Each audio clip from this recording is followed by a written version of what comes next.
Welcome to another Frontline recap. Now I've got a number of videos I want to point you at today, but the week has been dominated by the phone call between Donald Trump and Vladimir Putin. Let's see that.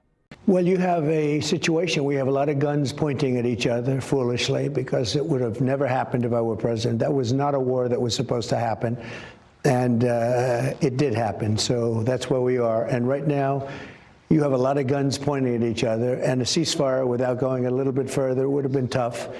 Russia has the advantage, as you know. They have encircled about 2,500 soldiers.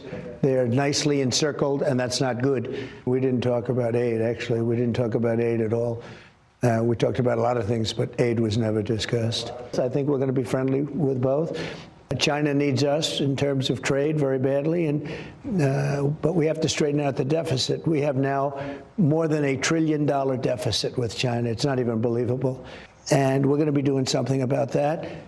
And with Russia, they would like to have some of our economic power. Well, I am a nationalist, but I'm a nationalist for the United States, not for anybody else. And it's interesting because there's nobody been tougher on Russia than me. I'm the one that pointed out Nordstream 2, and I stopped it. Nordstream is the biggest pipeline, I guess, in the world, taking care of all of Europe. And it was being built from before I got there. And somehow they were on the way. It was going to be, and I stopped it. It was just stone cold dead. I stopped it in its tracks. So in that phone call, the detail is confusing because the readout that's come out from Donald Trump is different to the readout that's come from Vladimir Putin. And I think in good old Russian intelligence officer ways, Vladimir Putin, his readout, he's added stuff in that probably wasn't discussed. In particular, I think he's added in the fact that one of the conditions was that Ukraine would get no further support from any other country, whether that be military material, or other military support in any other way, including intelligence support. I suspect that's not what was discussed and not what was agreed. But it's the sort of thing that Putin would throw into the conversation as a fait accompli, saying, we did talk about this, and put Trump on the spot to deny that that piece of the conversation ever happened. Things have moved on, and we then had a conversation between Trump and Zelensky, which didn't discuss the minerals deal. And Trump's team has said that the United States has moved on beyond the minerals deal, and that brought out even more discussions about potential American control of Ukrainian nuclear power plants and other critical infrastructure, and how that would provide security.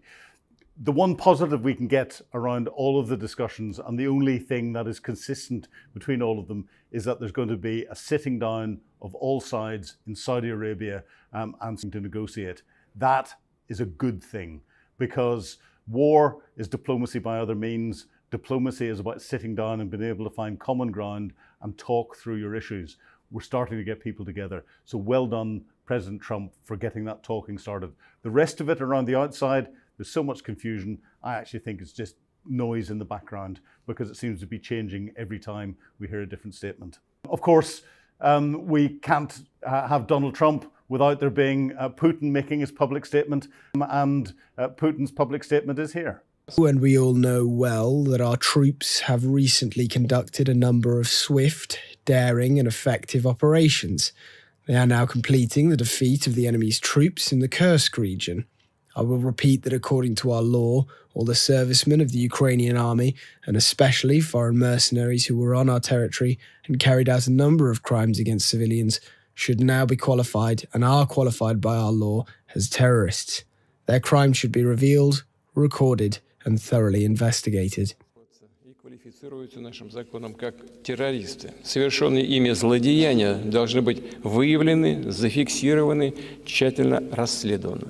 Now, in this, Putin is talking about Kursk. That's clearly something that's been irritating him, and describing how the Russians have completely recaptured Kursk. Well, we've got no indications that they've done that yet at all. The Ukrainians have been withdrawing slowly. They've been under an awful lot of pressure. They have not been surrounded, as Donald Trump had said they had been, and as Vladimir Putin picked up on and then reinforced it.